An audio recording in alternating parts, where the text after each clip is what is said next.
Hype create کی گئی, ایسی باتیں بنا کے پیش کی گئیں کہ یہ ہونے جا رہا ہے. پھر اس کے بعد یہ خبر لگا دی گئی کہ اب جیسے لگ رہی ہے, آج بھی اگر یہ اخبارات میں آپ دیکھیں تو لیڈ لگی ہوئی ہے کہ اتحادیوں نے حمایت نہ کرنے کا فیصلہ کر دیا, اور نیچے اتحادیوں کے 2 کالم کے اپنے ان کے بیانات لگائے ہوئے ہیں لیڈرز کے کہ ہم حکومت کے ساتھ کھڑے ہیں.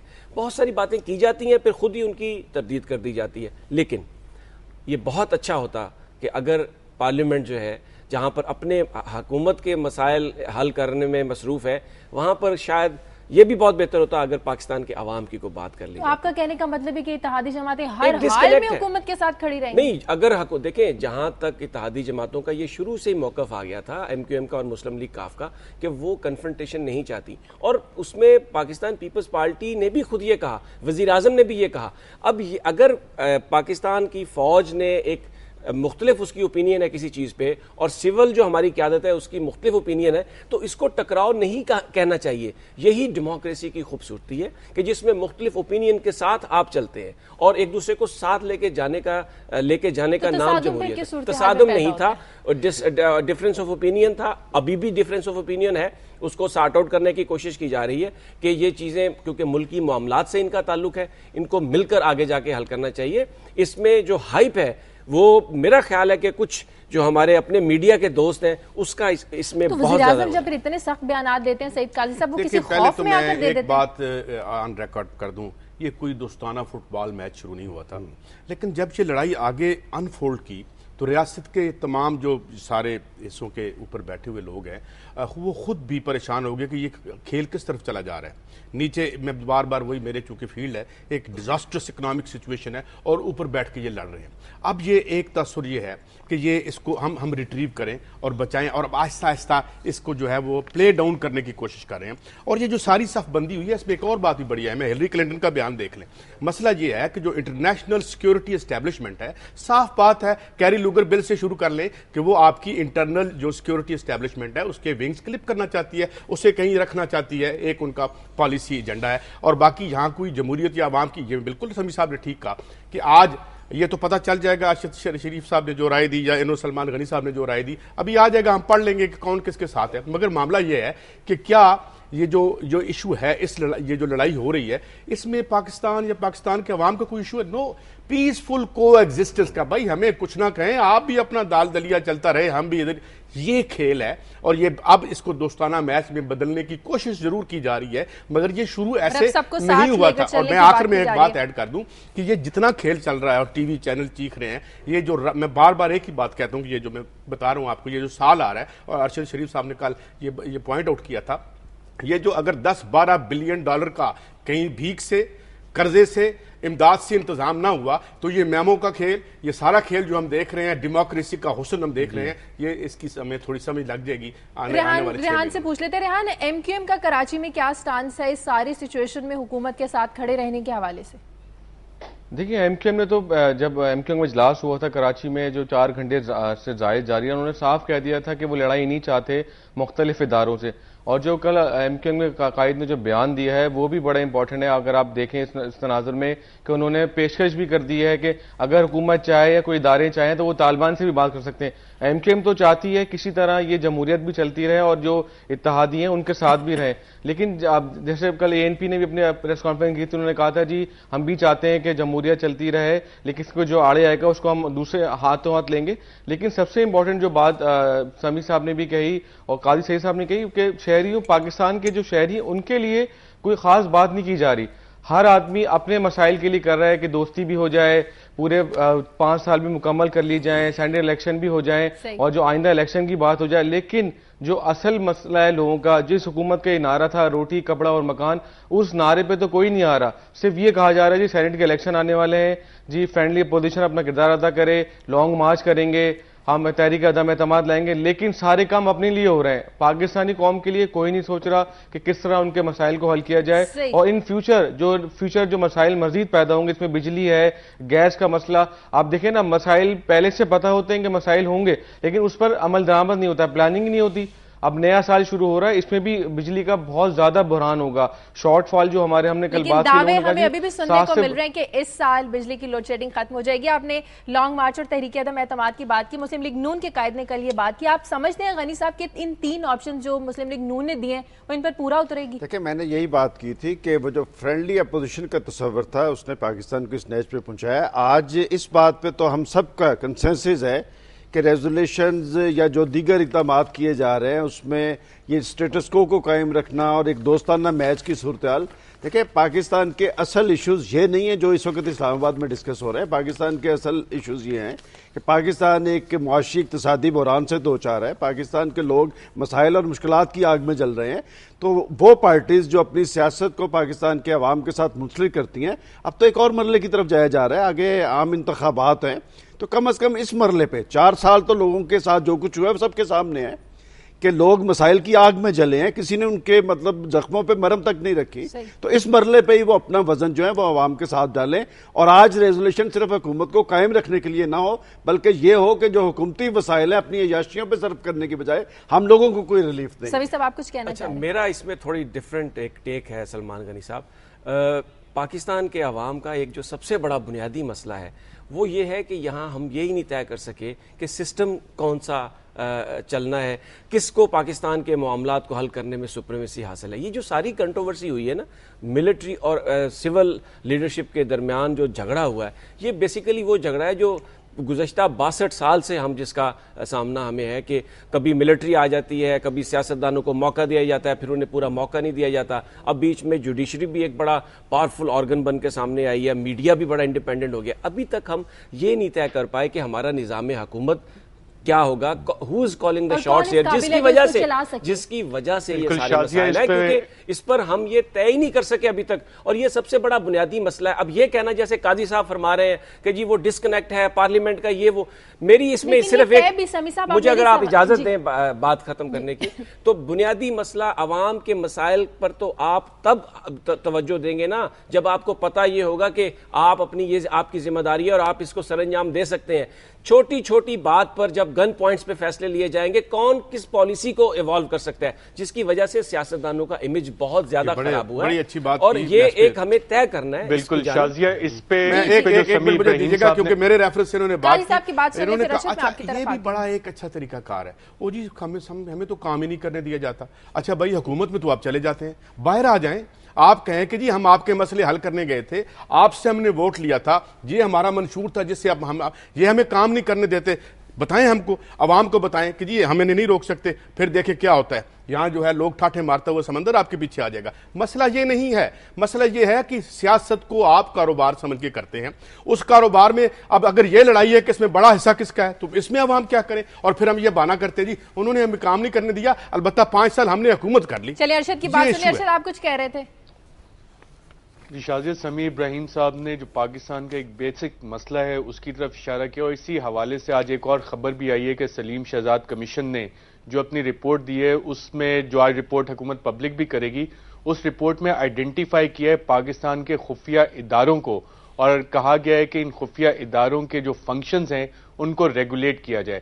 ابھی آپ چاہے میمو گیٹ دیکھ لیں, اس میں بھی خفیہ اداروں کا آپ کو رول نظر آ رہا ہے. NRO کیس دیکھ لیں, اس میں بھی آپ کے خفیہ ادارے, جو آرمی چیف اس وقت بیٹھے ہیں ماشاءاللہ سے جنرل اشفاق پرویز کیانی, جب یہ NRO کا معاملہ ہو رہا تھا اس وقت وہ director general inter services intelligence تھے, اس میں بھی ان کی انوالومنٹ نظر آتی ہے NRO کیس میں. پاکستان کی آپ تاریخ اٹھا لیں تو خفیہ ادارے جو ہیں, جو بھی آپ کی ڈیموکریٹکلی الیکٹڈ حکومت آتی ہے, جس کی طرف سمیع ابراہیم صاحب نے بھی اشارہ کیا کہ جن کو لوگ یہ حق دیتے ہیں کہ وہ حکومت کریں, اس کے پیچھے کچھ فورسز ہوتی ہیں جو سمجھتی ہیں کہ نہیں ہم سے زیادہ محب وطن کوئی نہیں ہے, جتنے یہ سیاستدان ہیں یہ سارے کے سارے غدار بیٹھے ہیں اور ہم سب سے زیادہ محب وطن ہیں.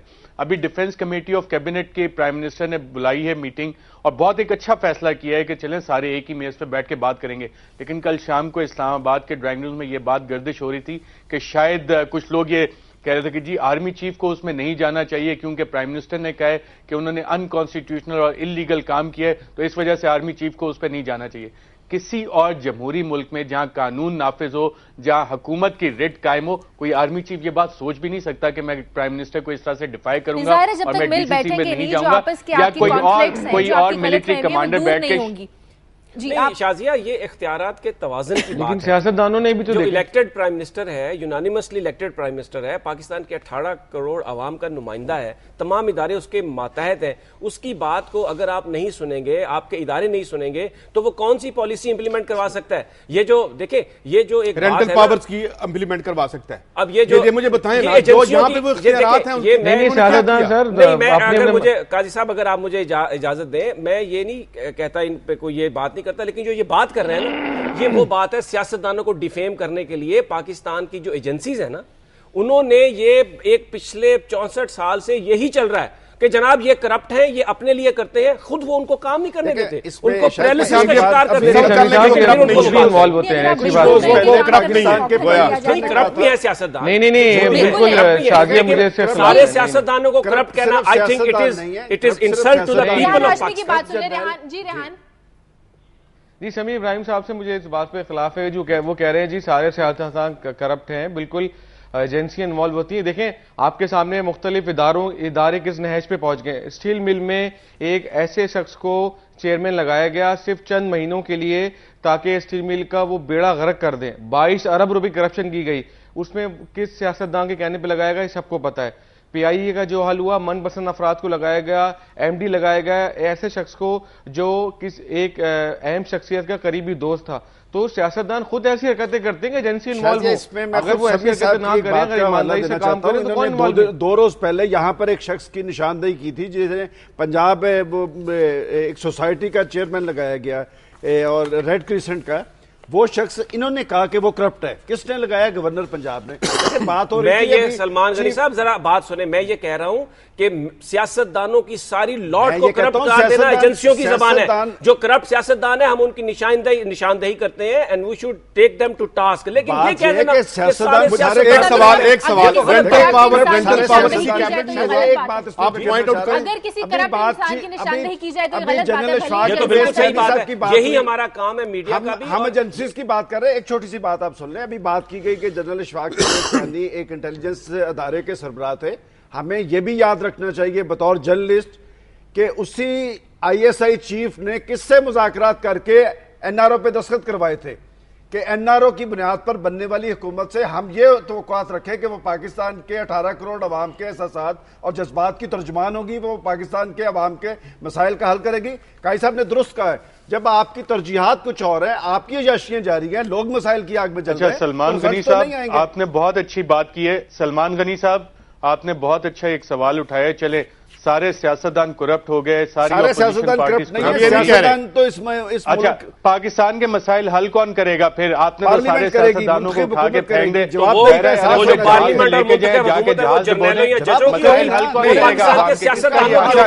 کسی نے ہاتھ خیال میں یوسف رضا گیلانی کا کہ وہ لوگوں کے مسائل حل کریں. جب آپ کرپشن دن رات کرپشن کریں گے، بے بہا کرپشن کریں گے تو لوگ تو مسائل نہیں. سلمان غنی صاحب ایک منٹ.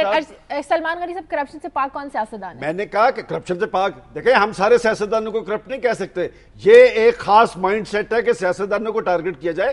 آخر جب دیکھیں اگر عوام کی بنیاد پہ حکومتیں بنی ہیں، میں تو کہہ رہا ہوں کہ آپ اس کا جواب دیں کہ کیا این آر او کی بنیاد پہ یہ حکومت نہیں بنی؟ کون سا آئی ایس آئی چیف تھا جو جا کے بے نظیر کے ساتھ؟ میرا بھی ایک سوال ہے. ایک سوال چھوٹا سا. میرا سوال یہ ہے کہ جب یہ رینٹل پاور یہ گیلانی صاحح کی کیبنٹ میں سائن ہوا تو کون ذمہ دار ہے؟ ہم نہیں کہ باقی ٹھیک ہیں لیکن اس ایک ایشو اٹھا لیتے ہیں. سپریم کورٹ نے پیسے واپس دلوائے ہیں لوگوں نے اربوں روپے 6 ارب روپے واپس آئے. آج کل کی جو محاذ رہی ہے میرے خیال میں سمیع صاحب یہ میمو گیٹ کی وجہ سے زیادہ بنی ہے. این آر او کی وجہ سے اور میمو گیٹ کی وجہ سے جو کانفلکٹس ہیں جو جی میں مجھے بریک لینی ہے. بریک کے بعد جب واپس آئیں گے تو ہم آپ کو یہ بتائیں گے کہ منصور اعجاز نے میمو گیٹ میں اور کس کو کہا کہ کون کون اس میں سازش میں شامل تھا.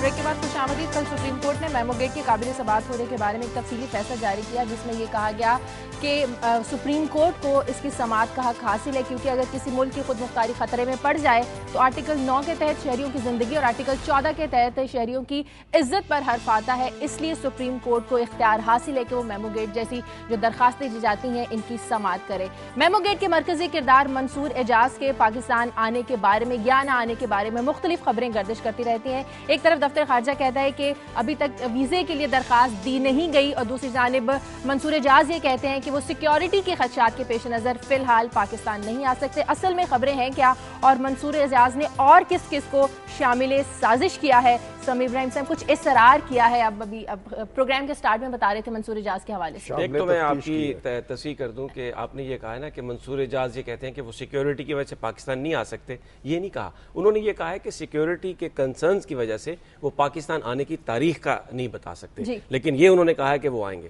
اچھا، اب ان کا ایک نیا انٹرویو آیا جو کیبلز کو دیا انہوں نے کل رات، اور آج فورن پالیسی میگزین میں بھی وہ چھپا ہوا ہے۔ ابتدا میں منصور اعجاز نے یہ کہا تھا کہ یہ جو میمو ہے انہوں نے حسین حقانی کے کہنے پہ لکھا، لیکن اس کے ساتھ انہوں نے یہ بھی منشن کیا تھا کہ 2 اور بھی لوگ تھے، پاورفل لوگ تھے پاکستانی اسٹیبلشمنٹ میں، جو غالباً اب حصہ نہیں ہے اسٹیبلشمنٹ کا، لیکن وہ اس میں شامل تھے۔ اب انہوں نے یہ کنفرم کیا کیبل انٹرویو کو کہ پاکستانی فوج کے سابق سربراہ جنرل جہانگیر کرامت، جو پاکستان کے امریکہ میں بھی سفیر رہے، اور اس کے علاوہ محمود علی درانی، یہ بھی پاکستان کے ایک جرنیل تھے اور امریکہ میں پاکستان کے سفیر ہیں، کہ یہ دونوں جو ساری یہ اسکیم بن رہی تھی، جو ساری کوشش ہو رہی تھی بقول ان کے مبینہ طور پر پاکستان کی ملٹری لیڈرشپ کو چینج کرنے کی، اس میں وہ حصے دار ہیں، اس ساری چیزوں کا ان کو علم ہے۔ تو اب انہوں نے یہ بات جو ہے صرف حسین حقانی تک نہیں رکھی، اس میں جہانگیر کرامت اور محمود درانی صاحب کو بھی وہ لے آئے، اور یہ دونوں پاکستان کی فوج کے سابق سربراہ ہیں۔ اب دیکھنا یہ ہے کہ اگر حسین حقانی ہاؤس اریسٹ ہو سکتا ہے اور اس کو پابند سلاسل کیا جا سکتا ہے، بڑی ایک انکوائری کی جا سکتی ہے، اس کی پیٹریٹزم کے بارے میں کوسچن اٹھایا جا سکتا ہے، تو پاکستانی فوج کے یہ جو 2 سابق جرنیل ہیں جن میں ایک سربراہ ہیں، ان کے بارے میں پاکستان کی افواج کیا کہتی ہیں اور پاکستان کے موجودہ سپہ سالار ان کے بارے میں کیا کہتے ہیں۔ اچھا، دوسری جو ایک ڈیولپمنٹ جو میں نے ابتدا میں بتائی، بات ہو رہی تھی پاکستان کی پارلیمنٹ کی اور پاکستان کے عوام کے مسائل کی۔ ایک جو انٹرنیشنل سین پہ جو ڈیولپمنٹ ہو رہی ہے کہ کیونکہ ایران کو پابندیوں کا سامنا ہے، اور پابندیاں یہ ہیں کہ جس نے بھی ان کے ساتھ کوئی بھی ٹریڈنگ کی، سینٹرل بینک جو ہے ان کا ایران کا، تو اس پر پابندیاں لگا دی جائیں گی، تو جو بیسیکلی جو تیل کی سپلائی ہے جس سے ایران اپنا 50% ریونیو لیتا ہے، وہ متاثر ہونے کا خدشہ ہے، تو مارکیٹ میں ایران ڈسکاؤنٹ پہ تیل دے رہا ہے، تو پاکستان لے گا۔ اچھا، اب اس میں جو ایک جو ڈیولپمنٹ جو پہلے اس سے ہوئی تھی کہ افغانستان نے تو تیل لینے کا کانٹریکٹ کر لیا ایران کے ساتھ، وہاں پر حامد کرزئی صاحب کی حکومت ہے جس کو امریکہ کی حمایت حاصل ہے، امریکہ نے اس پہ اعتراض نہیں کیا، لیکن پاکستان جس پر ہمیشہ سے یہ اعتراض رہا ہے کہ وہ ایران کے ساتھ وہ جو گیس پائپ لائن ہے اس پر نہ کرے، ایگریمنٹ نہ کرے، اب کیا پاکستانی حکام جو انڈیپینڈنس کی بات کرتے ہیں، سوورن پالیسی کی بات کرتے ہیں، کیا پاکستان کے عوام کے لیے سستا تیل حاصل کر سکتے ہیں؟ امریکہ کا جو آرڈر ہے اس کو ڈیفائی کر سکتے ہیں؟ جی باس، جی ریحان، تیل مل رہا ہے جی ہاں شازیہ، سمیع صاحب نے جو بات کہی ہے، سستا تیل ایران سے آتا ہے، ایران سے باقاعدہ اسمگلنگ ہو کے کراچی کے مختلف علاقوں میں یہ تیل سپلائی بیچا جاتا ہے، اور یہ کوئٹہ کے راستے کراچی پہنچتا ہے بآسانی۔ اور آپ فرق دیکھیں، اگر 86 روپے جتنے لیٹر بھی پاکستانی جو تیل ملتا ہے، تو یہ جو ایرانی تیل ہے یہ 40 سے 50 روپے لیٹر ملتا ہے، لوگ لائن لگا کے لیتے ہیں۔ مختلف ادارے کوشش کرتے رہے کہ اس کی اسمگلنگ روکا جائے، لیکن جو شہری استعمال کرتے ہیں وہ کہتے ہیں جی اگر یہ روک دیا تو ایک سے سستی مل رہی وہ بھی نہیں ملے گی۔ نہیں یار، میں اسمگلنگ کی بات نہیں کر رہا، میں یہ بات کہہ رہا ہوں کہ کیا حکومت پاکستان افغانستان کی طرح پاکستانی عوام کے مفادات کو مد نظر رکھتے ہوئے ایران سے کوئی ایگریمنٹ کرے گی؟ اس پہ میں ایک تھوڑی بات بغیر ایگریمنٹ کے چیز مل رہی ہے، سمیع صاحب کراچی میں بغیر ایگریمنٹ کیے کراچی میں مل رہی ہے جو سمیع صاحب نے بھی سارا پاکستان کراچی تو نہیں ہے نا ریحان، دوسرے علاقوں میں یہ تیل سے زیادہ سینسٹیو ایشو ہے جو آج انہوں نے انکشاف کیا جنرل جہانگیر کرامت اور محمود درانی کے بارے میں، اس پر میں بات کرنا چاہتا ہوں۔ دیکھیں، جنرل جہانگیر کرامت پاکستانی فوج کے سابق سربراہ رہے ہیں، محمود علی درانی امریکہ میں پاکستان کے سفیر رہے ہیں، وہ بھی فوج کے جرنیل۔ یہ معاملہ اور زیادہ حساس ثابت ہو رہا ہے کہ میمو اسکینڈل کا معاملہ چونکہ پاکستان کی سلامتی کے حوالے سے تھا، حساس تھا. میں سمجھتا ہوں کہ اس پہ واقعتاً پھر تحقیقات اور زیادہ مؤثر ہونی چاہیے. یہ معاملہ صرف حسین حقانی تک نہیں ہے, یہ معاملہ اس سے آگے ہے اور اس کے پاکستان کی سلامتی پر اثرات ہوئے ہیں, ہوں گے. لہٰذا یہ تحقیقات ایک دفعہ یہ فیصلہ ہونا چاہیے کہ کون سا ایسی ذہنیت ہے, کون سا ایسا مائنڈ سیٹ ہے جو پاکستان کی سلامتی پہ اثر انداز ہونا چاہتا ہے. اس میں جو پرابلم صرف اس میں یہ ہے شازیہ کہ منصور اعجاز جو ہے ایک مرکزی کردار ہے, اب وہ کل کسی کا بھی نام لے دے آپ اس پر بھی تحقیقات شروع کر دیں گے. یہ پرابلم ہے. وہ ابھی اس نے جہانگیر کرامت صاحب اور محمود درانی صاحب کا نام لیا, اگرچہ وہ دونوں اس کی تردید کر چکے ہیں جب شروع میں یہ بات آئی تھی, لیکن اس نے پھر اصرار کیا. اب یہاں پر آ کے وہ بیان دیتے ہوئے 2-4 اور نام لے دے گا تو آپ سب اس طرح سے چلنا چاہیے. سوال یہ اسی طرح تفتیش بند کر دیں بھئی, اس کا بھی نام آ گیا. میں ایک سمیع صاحب کی بات بڑی اچھی, انہوں نے ایران کے تیل کی بات کی. بات یہ ہے کہ یہ جو فیصلے ہوتے ہیں اپنے ملک کے مفاد میں, وہ کون کر سکتا ہے؟ وہی لوگ کر سکتے ہیں نا جو سٹیبل, جو لڑ رہے ہیں, جو اپنی ایگزسٹنس کے لیے امریکہ کو دیکھ رہے ہیں. منصور اعجاز کے چکر میں پھنسی ہوئی ہے آپ کی ساری جمہوریت اور آپ کے باقی لوگ, وہ یہ فیصلہ کر سکیں گے؟ اگر ایک دفعہ ہلری نے کہہ دیا نہیں تیل لینا بھائی آپ نے. بات یہ ہے کہ انڈیپینڈنٹ فیصلے کرنے چاہیے. اور میں لیٹن امریکہ کی مثال دیتا ہوں. میں جہاں پہ ڈینیل اورٹیگا آ گیا, یا جہاں پہ رفیل کرویا بیٹھا ہوا ہے, یا یہ سب الیکٹڈ لوگ ہیں, ہیوگو شیوز ہے, انہوں نے اٹھ کے, کیونکہ ان کے پیچھے عوام تھی, انہوں نے عوام کے لیے کام کیا, تو پھر انڈیپینڈنٹلی امریکہ اور انٹرنیشنل اسٹیبلشمنٹ کو وائیولیٹ کر کے عوام کے مفاد میں فیصلے کیے. یہ نہیں کر سکتے. یہ تو رینڈم پیور سے آتے ہیں, یہ تو آئی پی پی سے آتے ہیں. آپ نے بہت اچھی یہ بات کی ہے. جی کیا کہا آپ نے؟ امریکہ اس پر پابندی لگا سکتا ہے, جی اعتراض اٹھا پاکستان کو سکتا ہے. اگر امریکہ لگا دے گا کیا ہمارے حکمران کھڑے ہوں گے؟ پاکستان کو یہ تھریٹن کر رہا ہے امریکہ کہ آپ ایران کے ساتھ یہ نہیں کریں, لیکن پاکستانیوں نے کہا ہے کہ وہ اس پر کریں گے, وہ ایران کے ساتھ جو پروجیکٹ ہے وہ کریں گے. اور پریزیڈنٹ نے بھی یہ کہا کہ اب ہم ٹریڈ چاہتے ہیں اور ہمیں کوئی نہ بتائے کہ کس سے لڑائی لڑنی ہے. ایران کے معاملہ دیکھیں, لیکن سوال پھر وہی آتا ہے, میں ایک ختم کر لوں بات, سوال پھر وہی آتا ہے جب پاکستان کے سیاستدانوں کے بارے میں جن سے ہم نے اس بہادر فیصلوں کی توقع ہے, اگر آپ ان پر غداری کا الزام لگائیں گے, اگر آپ ان کو پریمیسز کا, اور آپ یہاں پر بیٹھ کے بڑے بڑے سرمن دیں گے, خطاب دیں گے منصور اعجاز کے بیان پر, تو بھائی وہ کیسے فیصلہ کریں گے؟ واشنگٹن کی طرف نہ دیکھیں, لوگ پیچھے کھڑے ہوں گے. جی ارشد آپ کچھ کہہ رہے تھے. جی شازیہ, جو سعید قاضی صاحب اور سمیع ابراہیم صاحب بات کہہ رہے ہیں, اس میں ایران سے پاکستان کی جو گیس پائپ لائن ہے اس میں امریکہ سے جو لیجسلیشن بھی آئی ہے اس میں پاکستان کو ایگزیمپشن دی جا رہی ہے اور ایران کے ساتھ ہمارے تعلقات چلیں گے. بات ہوئی کہ ہمارے سیاستدان سٹینڈ نہیں لے سکتے, کھڑے نہیں ہوتے. میرا خیال یہ کریڈٹ صدر آصف علی زرداری اور پرائم منسٹر یوسف رضا گیلانی کی جمہوری حکومت کو جاتا ہے کہ 1992 میں وہ شمسی ایئر بیس جو نواز شریف کے دور میں متحدہ عرب امارات کو دی گئی اور اس کے بعد مشرف دور میں ایک ڈکٹیٹر کے دور میں وہ امریکیوں کو دی گئی, وہ ایک جمہوری حکومت نے خالی کروائی. یہ کریڈٹ بھی ایک جمہوری حکومت کو جاتا ہے جس کے پیچھے عوام کھڑے ہیں کہ نیٹو سپلائز اس ملک میں آج بھی رکی ہوئی ہیں. پارلیمنٹ کی نیشنل سیکیورٹی کمیٹی اس پہ بیٹھی ہے, اس نے ریکمنڈیشن دی ہیں پارلیمنٹ کو. جب اس ملک میں ایک ڈکٹیٹر تھا یا اس سے پہلے آپ 2 دن یا 3 دن آپ روک کے اس کے بعد کھول دیتے تھے, آپ یہ نہیں کہتے تھے کہ جی اتنا عرصہ ہم بند رکھیں گے. یہ کریڈٹ بھی اسی جمہوری حکومت کو جاتا ہے. میڈیا نے وہ بیانات غلط دیے تھے جو 3 مئی کو آئے تھے آپریشن ایبٹ آباد کے بعد پاکستان کے منتخب صدر اور وزیر اعظم کے. میرا خیال اس میں کوئی ایسی غلط بات نہیں کی تھی, انہوں نے خراج تحسین پیش کیا تھا اور عظیم فتح قرار دیا تھا اس پرائم منسٹر نے. سلمان غنی صاحب اس پہ مزید میں 1-2 چیزیں اور کہنا چاہتا ہوں, اس پہ ہم کل بھی بات کر چکے تھے. اسامہ بن لادن ہمارے حق میں نہیں تھا, امریکہ لے کے آیا تھا, امریکہ کا ہیرو تھا اسامہ بن لادن, پاکستان کا نہیں تھا. امریکن جنگ کا حصہ تھا اسامہ بن لادن کا, بوجھ تو تھا نا, امریکہ کی جنگ تھی وہ. لیکن دہشت گرد تھا سلمان جناب, کوئی بھی تھا اور جس نے اس کو دہشت گرد بنایا تھا وہ امن پسند ہے. لیکن آپ یہ بھی تو دیکھیں نا, سلمان غنی صاحب مجھے نہیں سمجھ آ رہی کہ آپ کس کے ساتھ کھڑے ہیں, آپ پاکستانی عوام کے ساتھ یا ان لوگوں کے ساتھ. سلمان غنی صاحب مجھے ایک بات کا جواب آپ دے دیں. دہشت گرد تو تھا نا سلمان غنی صاحب, اگر اسامہ بن لادن آپ کا ہیرو ہے, معاف کیجئے گا, پھر ہم ریشنل ڈسکشن نہیں کر سکتے. اسامہ بن لادن کو اگر اس قوم کا ہیرو بنا کے پیش کرنا ہے تو پھر یہ حالات نہیں چلیں. انہوں نے یہ نہیں کہا. سلمان غنی صاحب ہمارے 30 ایف سی کے بھائیوں کے گلے ابھی کاٹے گئے پچھلے دنوں. یہ کس نے کاٹے ہیں گلے؟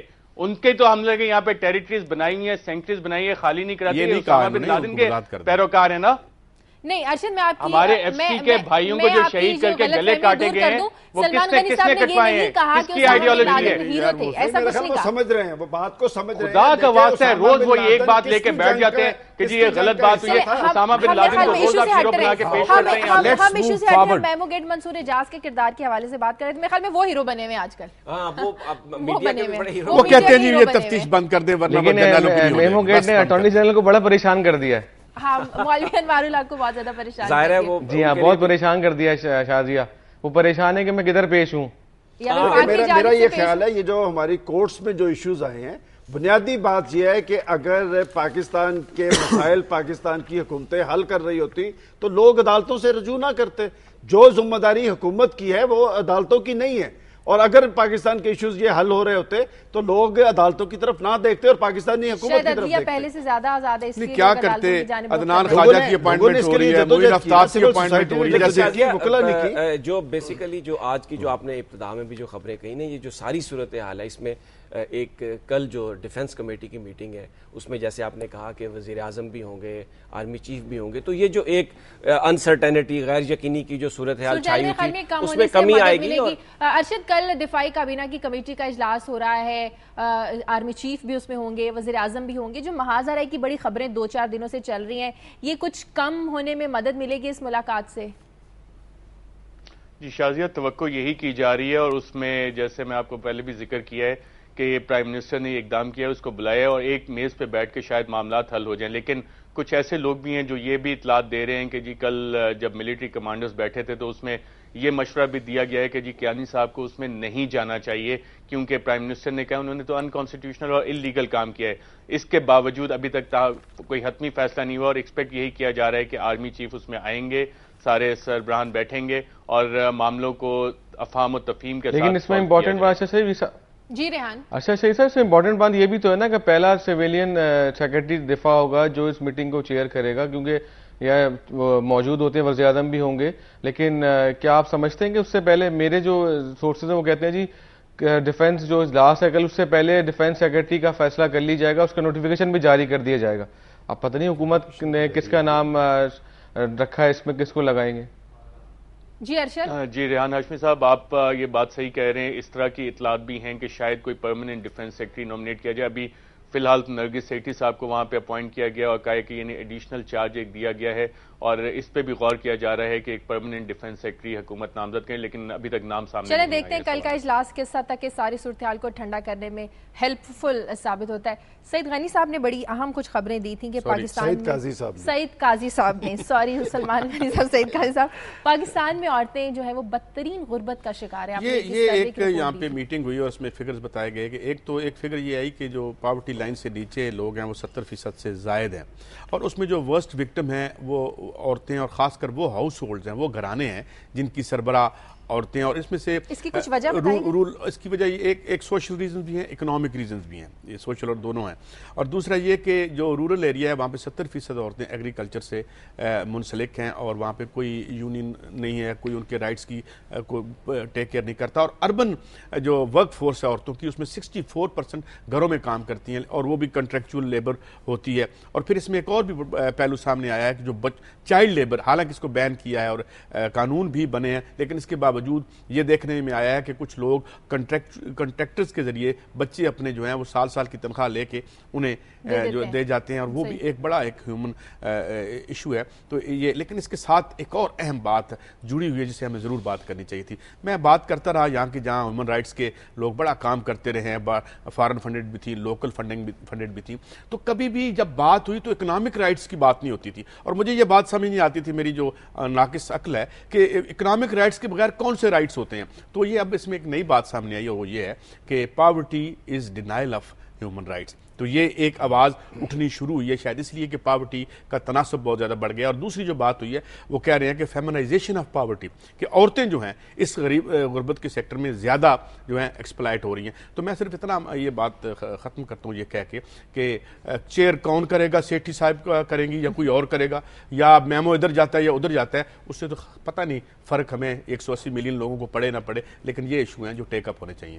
اچھا وہ ایک میں تصحیح کر دوں, وہ سیٹھی صاحب نہیں, سیٹھی صاحب صاحبہ نرگس سیٹھی صاحبہ ہے. میرا اتنا بھی جنرل نالج کمزور نہیں ہے سمیع ابراہیم صاحب. نہیں آپ کا تو نالج بہت مضبوط ہے ماشاءاللہ. خدارہ کمزور کہاں جس شدت سے آپ سیاستدانوں کو گالیاں نکالتے ہیں. نہیں گالیاں میں نے کسی کو نہیں نکالی.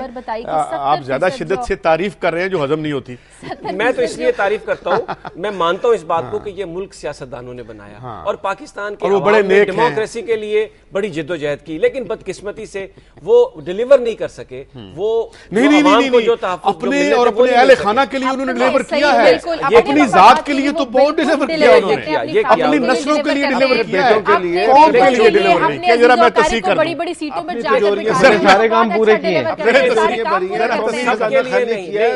کنگال کی ہے اپنی. دیکھیں نا قومی خزانہ جو ہے کنگال کیا ہے انہوں نے, لیکن یہ وہ بھی دیکھیں ڈیلیور تو کیا ہے بھائی. پاکستان کی بولنے کہاں دیں گے یہ دونوں, نہ یہ بولنے دیتے ہیں نہ یہ بولنے دیتے ہیں. مشروط ہے, آپ بولیں نا. بات یہ کہ پاکستان کی جو پولیٹیکل ایلیٹ ہے اس میں سب سے بڑا نام جو ہے وہ ہے ذوالفقار علی بھٹو کا. کوئی کرپشن کا الزام ان پر ثابت نہیں ہے, یعنی ان کے جو بدترین دشمن تھے وہ بھی ان پر کرپشن کا الزام تعریف کرتے ہیں ان کی. نہیں آپ شکر الحمدللہ کہ آپ کے منہ سے کسی کی تعریف. اب ان کے نام پہ باقی تاریخ کے سارے چوروں چکاروں کو بھی مان لیں. کیا چاہتے ہیں وہ اس وقت انحطاط کا شکار ہے, پارٹی کو کیا ہو گیا, پورا معاشرہ انحطاط کا شکار ہے. لہذا اس کو بھی اجازت دے دیں کہ وہ بھی انحطاط کا شکار ہو. کون بات کرتا ہے؟ Why to justify a wrong?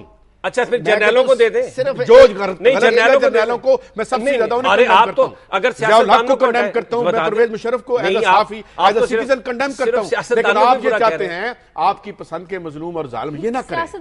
ایک اصول رکھے سب کے لیے, چاہے وہ وردی میں ہے چاہے وہ سیاستدان صرف اپنی سیاست کو سبھی عوام کے ساتھ مشروط کر لیں, معاملہ حل ہو جائے گا. سیاست عوام کے ساتھ مشروط اسی طرح ہوگی جب آپ سسٹم کو چلنے دیں گے. اگر آپ سسٹم کو نہیں چلنے دیں گے تو بے روزگار ختم. اب عمران خان سے لوگوں کی بڑی توقعات وابستہ ہیں. سعید کاظمی صاحب کے سسٹم کو چلنے دیں کہ وہ حج کے لوگوں کو لوٹیں. آپ سسٹم جو ہے وہ چلنے, یار یہ کیا ہے, چلے ہمیں انہیں اپریشیٹ کرنا چاہیے. قاضی صاحب تو عورتوں کی یار کیا عورتوں کی مردوں کو چھوڑیں تانے بانے آپ. یہ تو اور میں یہ کہہ رہا ہوں کہ کون سا سسٹم چلنے دیں. ابھی کیا کہہ رہے تھے ریحان ہاشمی صاحب کہ جان بوجھ کے پتہ لگایا گیا, پلنڈر کیا گیا, ان کو بینکرپٹ کرتے ہیں. چلنے دیں بھائی, ملک ہی نہیں چل رہا ان کی وجہ سے. بات کرنی ہے اس کی کارروائی کے حوالے سے. آج سندھ اسمبلی کا اجلاس بھی ہے. جی ہاں بالکل, آج سندھ اسمبلی کا اجلاس ہے 3 دن کے وقفے کے بعد, جس میں مختلف قراردادیں پیش کی جائیں گی. لیکن سندھ اسمبلی کا اجلاس ہر دفعہ پچھلے دفعہ ہم 3 دن پہلے دیکھا کہ ٹائم پہ کبھی شروع نہیں ہوا. اب کتنے سنسیئر ہیں وہ آپ دیکھ سکتے ہیں کہ 10 بجے اجلاس شروع ہونا چاہیے, وہ 11 بجے شروع ہوتا ہے. اس کے بعد آہستہ آہستہ سارے سندھ اسمبلی کے جو حکمران ہیں, کیا ان لوگوں کو بھی لوگوں کے مسائل میں کوئی دلچسپی نہیں رہی حل کرنے میں؟ وہ بھی اجلاس میں نہیں آتے ہیں, کچھ ڈسکس تو کریں آ کے. نہیں, اب تو سب سے بڑا شازیہ مسئلہ یہ ہو گیا, اب تو نظر سینیٹ کا الیکشن اور آئندہ الیکشن میں رہ گئی. کل ہم نے کچھ لوگوں سے بات کی, انہوں نے کہا جی آپ کو ووٹ دیں گے, کہیں گے پہلے یہ تو بتائیں جس نے ووٹ لیا وہ کدھر ہے, تو ہم نئے ووٹ کی بات کریں گے. تو لوگ اس طرح کی باتیں کر رہے ہیں. اب تو سندھ اسمبلی کا اجلاس لگ رہا ہے کہ پورا اس کو گزارا جا رہا ہے کسی طرح, یہ سال پورا سیشن گزرے. اور کیونکہ سینٹ کے الیکشن بھی ہیں, اس کے حوالے سے سندھ میں 11 سینٹ کی جو سیٹیں ہیں وہ خالی ہو رہی ہیں, اس کے حوالے سے بات چیت جاری ہے. لیکن سب سے بڑا مسئلہ جو اب تک چل رہا ہے, جو سندھ لوکل گورنمنٹ آرڈیننس ہے, اس پہ ابھی تک پاکستان کمیونسٹ پارٹی اور ایم کیو ایم میں جو اختلافات پہلے تھے, بات چیت تھی, سنسیئرٹی ابھی تک نہیں آئی ہے. دیکھیں نا, لوگوں کے مسائل ہوتے ہیں, یو سی ناظم کے پاس جاتے تھے, ٹاؤن ناظم میں جاتے تھے, وہ سسٹم ہی ختم ہوا ہوا ہے, اس پہ کوئی بات ہی نہیں کر رہا. جو اہم مسئلہ ہے, جو شہریوں کا مسئلہ ہے, شہریوں کے مسئلے پہ کبھی بات نہیں ہوئی. مجھے لگتا ہے آئندہ بھی کر رہے ہیں کہ اگر لوکل گورنمنٹ سسٹم پاکستان کے اندر موجود ہوتا تو شاید آج اتنے مسائل نہ ہوتے. اور یہ وہ حکومتیں ہیں جو جمہوری حکومتیں ہیں. ایک بات آپ دیکھیں کہ ہر فوجی ڈکٹیٹر نے, وہ ڈکٹیٹرشپ ہوتی ہے, لیکن وہ لوکل باڈیز کے الیکشن کروا دیتے ہیں.